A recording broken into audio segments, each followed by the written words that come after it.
A'udzubillah, bismillah, alhamdulillah, wassalatu wassalamu ala rasulillah wa ala alihi wa ashabihi wa mawala amma ba'du.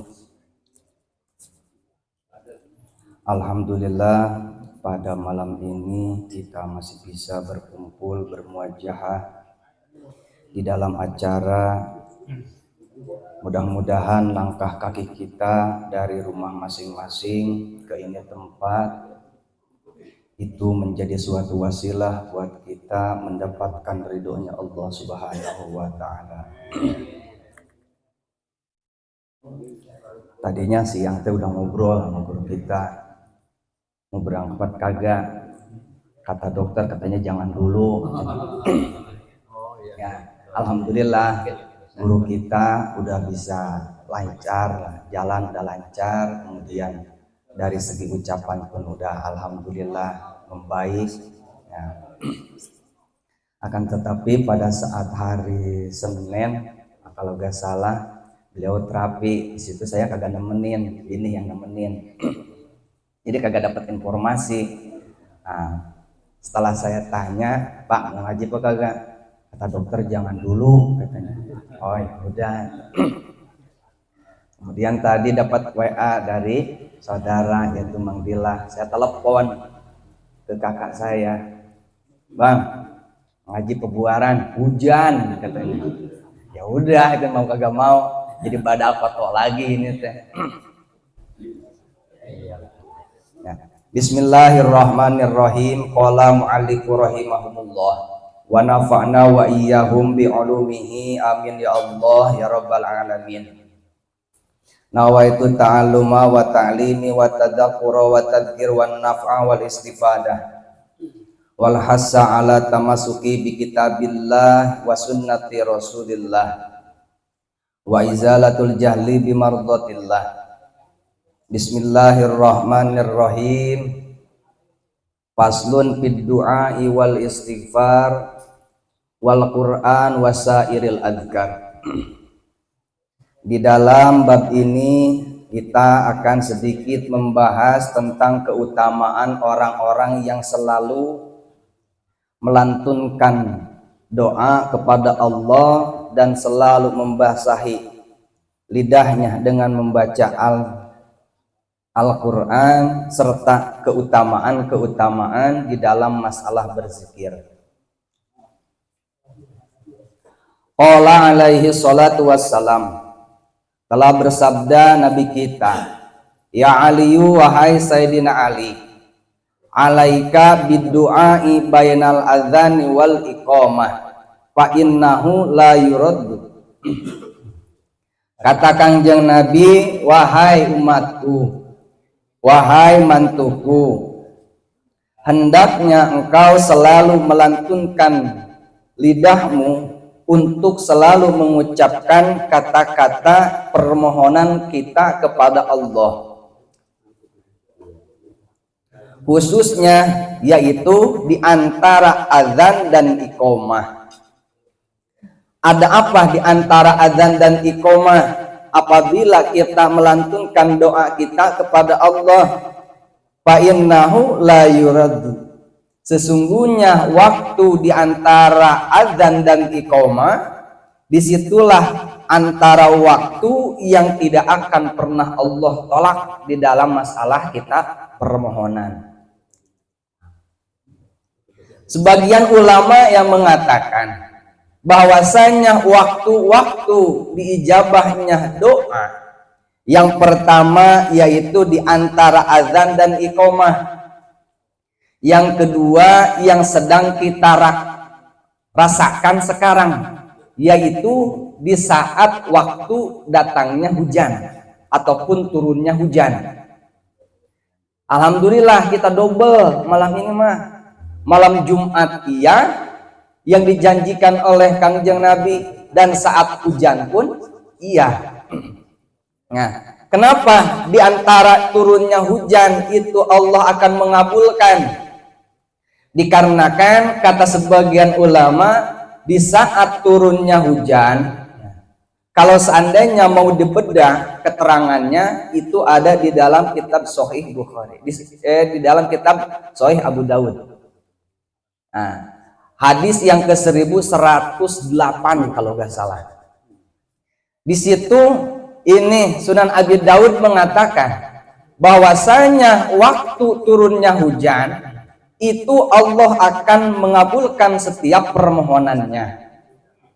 Kemudian diperjelas lagi oleh sebagian ulama fikih bahwasanya di antara waktu hujan di situ ada satu malaikat yang nempel mengiringi turunnya hujan tersebut.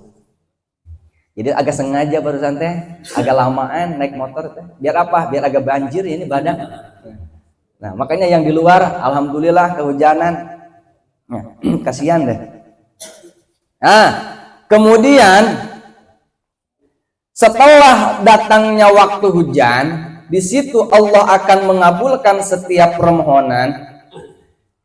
Kemudiannya yang selanjutnya yaitu besok di antara khotib naik ke atas mimbar, waktunya yang sedikit, disitulah kita diperwajibkan untuk, diharuskan untuk memohon kepada Allah. Tapi rata-rata dikala khotib naik kita lagi molor, lagi tidur, lagi nyenyak-nyenyaknya.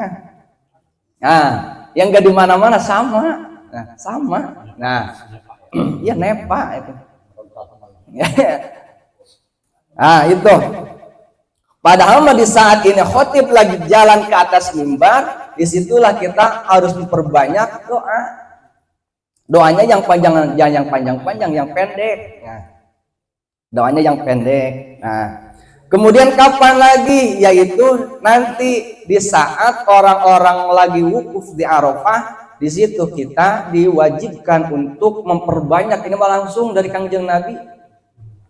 Di antara wukuf Arafah, mau yang ada di Arafah atau ghairul Arafah, selain dari Arafah, berarti ya kita termasuk. Perbanyaklah permohonanmu kepada Allah, dikarenakan di saat tersebut ini Allah akan mengabulkan setiap permohonan. Nah, kemudian kapan lagi? Sekarang malam Jumat. Nah, malam Jumat ini waktu lagi mustajab. Yang selanjutnya sebentar lagi dan waktu yang telah kita lalui yaitu di malam duain. Maka alhamdulillah di saat lagi di Cikaroya, lagi orang-orang pada balik, lagi salat malam Idul Adha teh, nah, yang gede mah pada ngendong. Orang-orang datang kita balik. Nah, baliknya juga nggak lama, cuma sehari doang, sehari 2 hari balik lagi ke pondok. Nah, ngapain? Dikarenakan di saat waktu tersebut ini guru selalu ngumpulin tetangga-tetangganya, saudara-saudaranya. Apabila ada bocah yang di pondok diajakin, ngapain? Baca waqiah. Baca berapa banyaknya? 1000. Nah, ya 1000 balik. Nah, 1000 balik. Ya kali ya misalkan ada berapa? Kalau ada 100 ya tinggal dibagi doang. Ya berapa. Nah, sehingga itu yang penting mas nyampe ke 1000 aja. Nah, setelah itu baca juga sama salawat nariyah. Nah, bahkan ada yang lebih ekstrim. 4000 kalau digentur mah. Kalau gentur itu 4000. Iya, nariyah. Nah, udah balelo udah itu bacanya juga. Iya. Nah, salat nariyah. Kemudian ada juga guru yang selalu ngamalin, saya mah kagak banyak-banyak, setiap ba'da salat 11 ya nah. Kalau seandainya enggak 11, 7, kalau enggak 7, 3 katanya. Nah, segitu aja, saya nggak pernah banyak-banyak. Tapi, iya, tapi saya mah, untuk yang 3 sama yang 11 itu setiap waktu nggak pernah lepas, pasti dibaca sama saya. Dan alhamdulillah, seingat saya katanya, udah 20 tahun kagak pernah lepas-lepas itu. Makanya di saat kita lagi datang ke situ, bawa sarung wadimor. Ya, baru wadimor, rumahnya butut, rumahnya mah butut. Guru teh ya guru yang ngamalin sholawat nariyah. Ya kirain saya teh BHS kayak BHS macam takut itu. Kenapa? Setiap kali ke situ saya ya kayak gitu dah. Ya, namanya juga orang-orang kayak gitu. Anaknya Pajero 2. Punya Pajero 2. Iya, anaknya. Yang satu, anaknya punya 3. Iya. Rumahnya mah ya udah kayak panggung. Panggung. Cuma anak-anaknya. Iya. Ya bukan sengaja, emang dia mah katanya. Iya, kagak mau saya mah. Kenapa? Ingat kata mama dulu katanya. Setiap barang yang kita punya itu semuanya akan menghisab kita katanya. Baju, makanya saya mau cina baju, cuma punya 3 katanya. Ya pasti setiap hari dipakai terus katanya. Sarung punya 2 saya mah cina. Ya, kayak gitu. Kenapa? Takut saya. Kalau seandainya punya baju kebanyakan, takut nanti ada yang nggak kepake, nanti ngehisab saya katanya. Nah, makanya ya bagaimana katanya. Nah, seperti kayak gitu. Makanya alhamdulillah di saat tersebut selalu baca waqiah setiap beres sholat isya, kemudian baca sholawat nariyah yang dibaca. Itu. Kemudian yang selanjutnya, ya Ali wahai Sayyidina Ali, la tajhar bi qiraatika wala bi du'aika haitsu yusallin nas fa innahu dzalika yufsidu alaihim sholatuhum.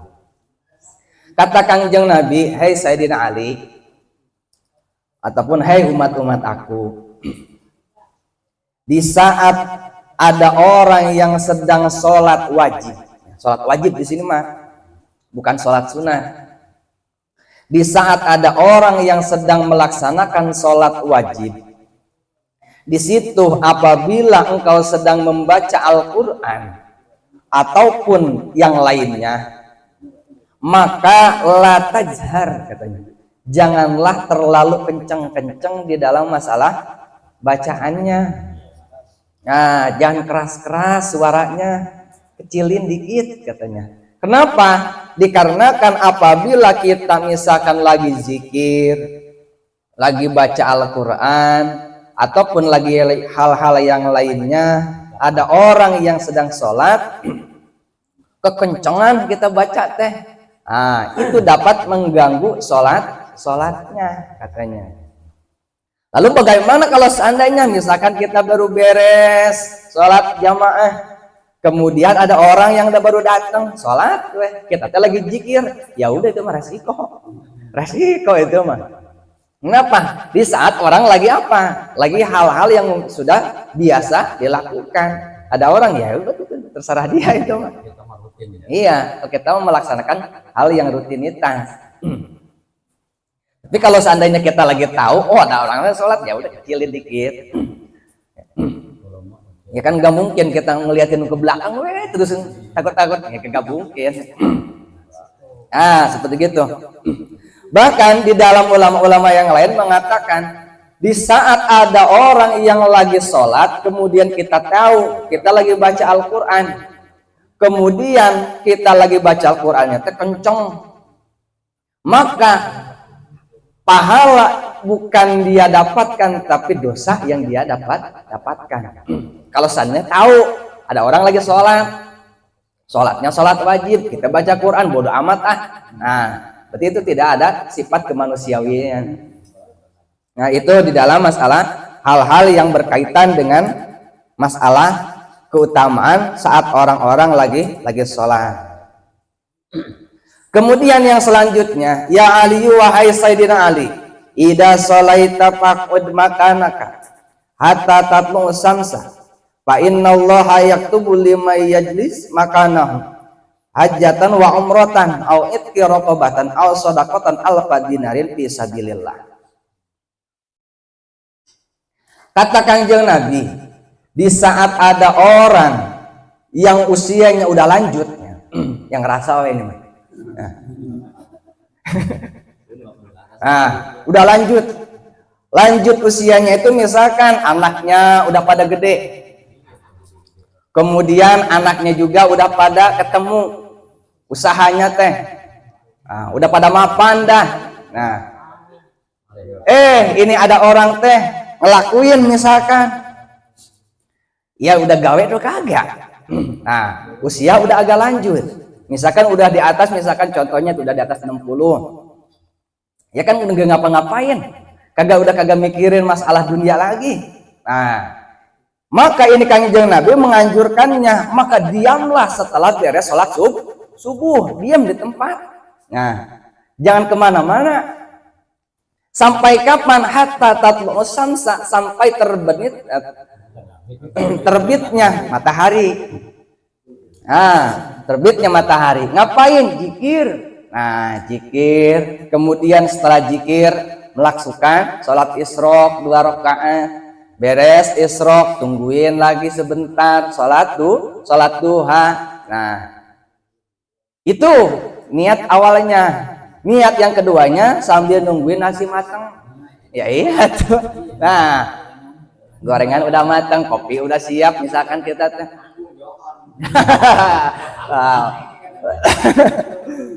Iya. Nah, makanya tadi disebutnya juga yang udah lanjut usia. Kalau yang muda mah aduh udah diombrang-ombring sama bini atuh. Iya. Iya. Nah, ini mah buat yang apa? Yang udah agak sepuh. Nah, maka buat orang-orang hal yang demikian di situ tinggal milih. Nah, kata Allah teh, kata Kanjeng Nabi tinggal milih. Pahalanya pengen pahala yang mana katanya? Mau pahala haji, pahala umroh, kemudian pahala orang-orang yang mensodakohkan 1000 dinar, ataupun orang-orang yang memerdekakan hamba sahaya, terserah. Ya, semakin didawamkan ya semakin baik ganjarannya. Kalau buat yang pertama ya udah berarti di situ mah baru percobaan dulu. Pahala mah tetap dikasih. Cuma untuk milih yang barusan itu jangan diharapin dulu. Kenapa? Ya iya tuh baru 1 kali pengen gajiannya gede. Nah, kagak mungkin lah. Nah, dilihat dulu sama bos juga. Nah, dilihat dulu. Kalau seandainya sudah mudawamah, baru di situ juga Allah akan memberikan hal yang terbaik buat orang tersebut. Kemudian yang diwasiatkan oleh Kanjeng Nabi, kata Kanjeng Nabi, man qala kulla yaumin wa isrina marotan, siapa orang yang setiap harinya selalu mengucapkan apa yang diucapkan teh, astagfirullahal azim li wali walidayya wali jami'il muslimin wal muslimat wal mu'minin wal mu'minat al ahya'i minhum wal amwat 25 kali. Nah, dalam satu harinya. Maka buat orang tersebut kataballahu lahu min auliyaillah, sesungguhnya orang-orang yang mengatakan hal yang demikian, yang mengucapkan kalimat yang tadi, maka orang-orang tersebut akan dicatat oleh Allah sebagai para kekasih-kekasihnya Allah. Contohnya kayak gini, analogikanya seperti gini. Kita dulu punya bini, sekarang kita punya bini. Sebelum kita dinikah itu bini kan pacaran dulu. Nah, di saat kita pacaran, misalkan pacar kita pengen bakso, diusahain apa kagak? Pasti langsung, pasti langsung. Iya. Nah, pengen apa? Dikasih. Nah, kemudian pengen apa lagi? Dikasih. Nah, sekarang juga ya sama. Tapi kita suka minta lebihnya dulu. Minta lebihnya dulu sebelum dikasih, kita juga suka minta. Nah, begitupun ini Allah. Di saat kita sudah diaku menjadi kekasihnya Allah, maka apapun yang kita minta pasti cepat untuk dikasihnya. Kenapa? Kita sudah menjadi kekasihnya. Nah, karena untuk menjadi seorang kekasihnya Allah berat, susah, nggak gampang, cobaannya susah. Mana contohnya? Ini kanjeng Nabi kita. Ini Nabi kita sebelum diangkat menjadi kekasihnya Allah, cobaannya kan lumayan. Jadi anak yatim dulu dah. Kemudian setelah menjadi anak yatim, wah cobaannya dah. Disebut orang gila lah. Kemudian disebut orang yang putus berkah lah, yang disebut abtar ya di dalam surat Inna A'toina. Nah, kemudian lagi sujud dilemparin usus yang udah busuk. Nah, kemudian datang ke Taif malah disambitin. Cobaannya. Akhirnya ini Allah menguji. Ini Nabi kita juga sama. Selalu mendapatkan ujian dari Allah. Setelah ujian fisik, kemudian ujian kebahagiaan juga. Apa? Ini Kanjeng Nabi pernah ditawarin. Nah, pernah ditawarin sama Allah, ya Muhammad. Nah, Muhammad. Nah, tapi ada lanjutannya, ya Muhammad Abdillah. Ya, nah. Muhammad sebagai kekasih aku, mau kagak ini gunung Uhud sama saya dibikin jadi emas khusus buat kamu. Nah, kalau seandainya ini Nabi kita bukan seperti kita, nah, bukan sebagai Rasul, udah pastilah kita mah diiyain wae. Nah, tapi ini Kanjeng Nabi nolak, gak mau ya Allah katanya. Kemudian selanjutnya lagi, setelah lama dari situ ditawarin lagi, ya Muhammad, mau kagak ini pasir yang ada di tanah Madinah dan ada yang ada di tanah Mekah, aku bikin sebagai emas dan berlian, khusus buat kamu katanya. Nah, kalau seandainya kamu mau, akan aku buat sekarang juga. Ini pasir yang ada di kota Mekah dan ada yang ada di Madinah dibikin oleh aku sebagai emas. Nah, akan tetapi ini Kanjeng Nabi nolak lagi, kagak mau. Kenapa? Takut menjadi bumerang buat umat-umat aku katanya. Di saat ini umat aku melihat Rasulnya kaya, takut-takutnya mereka juga menjadi cinta akan masalah dunia. Nah, itu. Yang selanjutnya yang diwasiatkan oleh Kanjeng Nabi, ya Ali, wahai Sayyidina Ali, man qala kulla yaumin asara maratin, siapa orang yang setiap harinya selalu mengucapkan la ilaha illallah qabla kulli ahadin, la ilaha illallah ba'da kulli ahad, la ilaha illallah yabqa rabbuna wa yabqa kulli ahadin la yabqa maliku fil ardis samawati illa istaghfirullah. Siapa orang katanya setiap harinya, sekarang mah dikitin lagi, tadi 25, sekarang dikurangin lagi 10, sekarang mah nah 10 udah 10 katanya.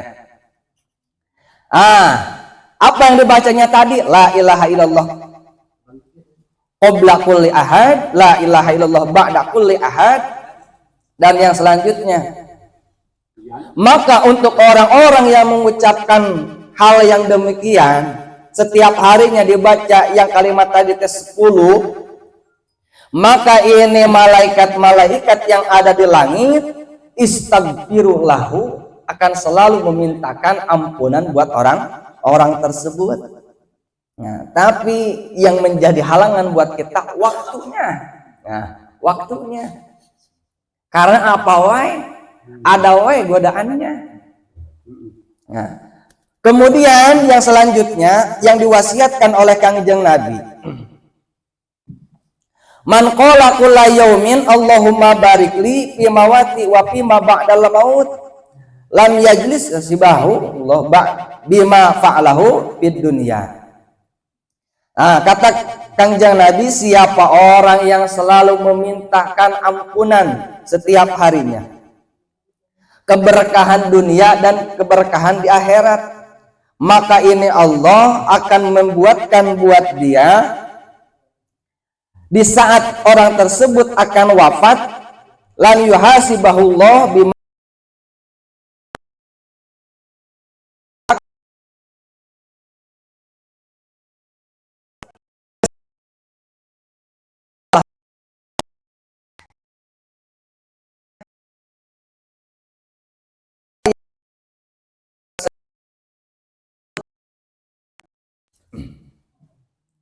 yang selanjutnya waman kabbaro mi'atan marotan qabla samsi wa mi'atan qabla gurubi kataballahu lahu sawaban mi'ata abidin wa mi'atan mujahidin fi sabilillah.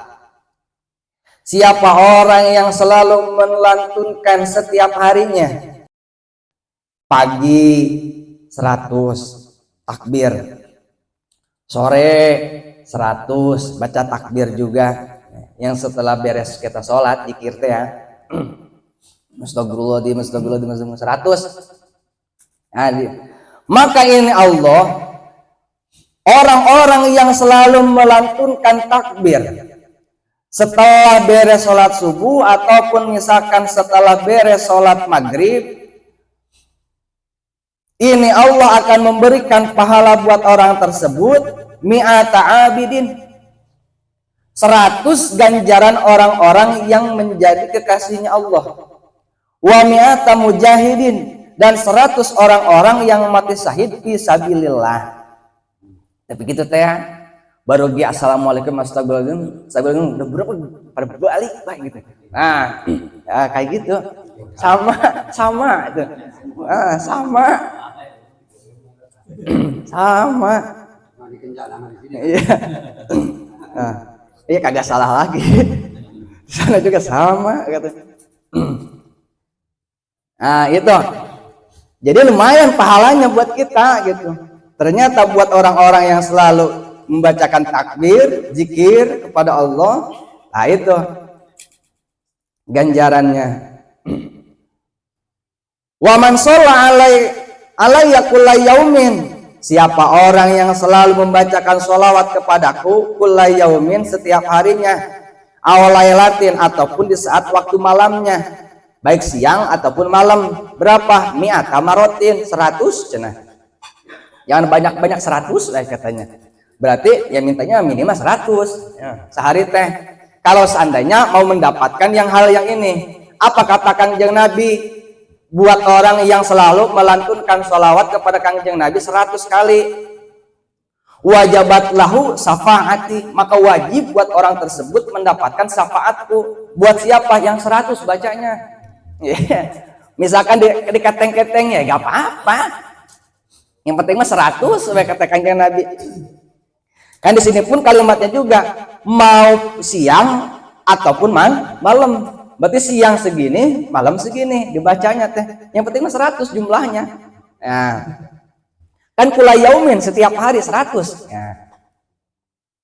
Maka wajabat lahu syafaati, maka wajib buat orang tersebut mendapatkan syafaatku.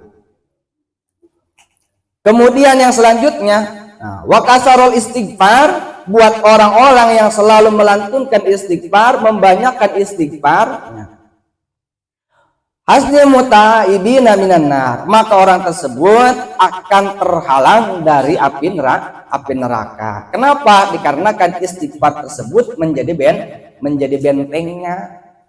Makanya kata Kangjeng Nabi, untuk orang-orang yang selalu imannya naik turun, maka diperbanyakkanlah buat dia itu membacakan lafaz la ilaha illallah.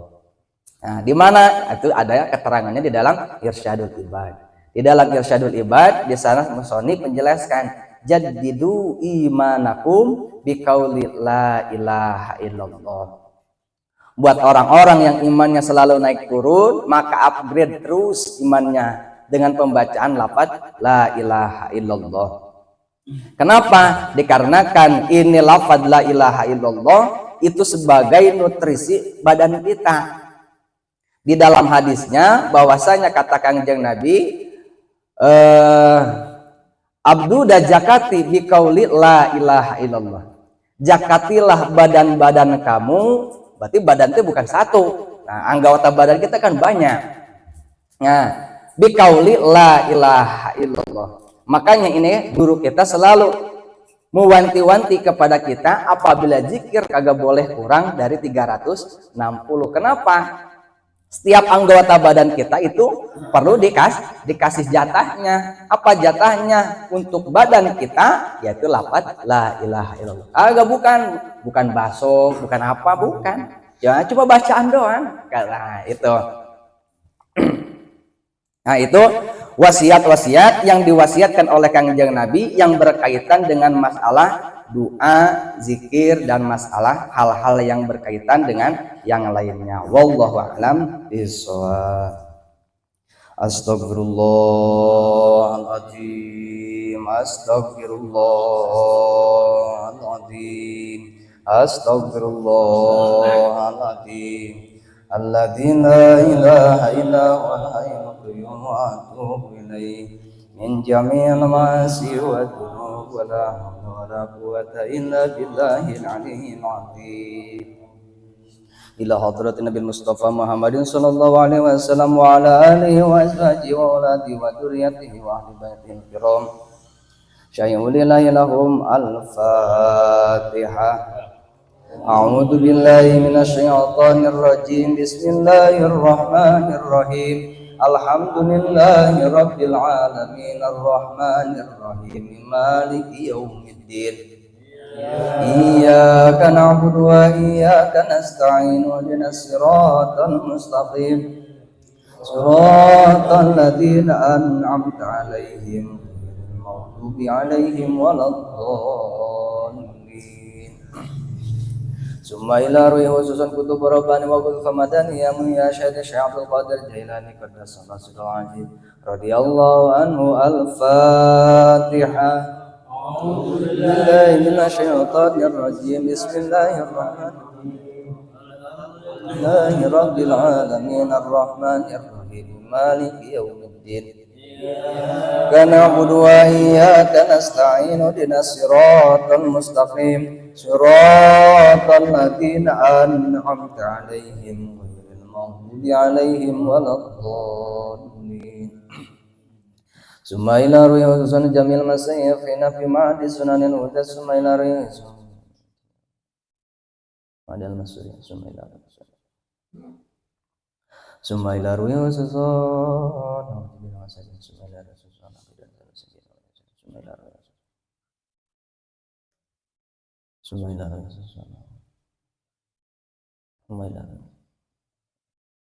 Anallaha yataqassama bi rahmati wa maghfirah wa yuli darajatihi ma fi jannah wa yanfa'una bi ulumihim wa barakatihim wa asrar bi masyayikh lillahi lahum. Al-Fatihah. Bismillahirrahmanirrahim. Alhamdulillahi rabbil alamin arrahmanir rahim maliki yaumiddin. Iyyaka na'budu wa iyyaka nasta'in ihdinas siratal mustaqim.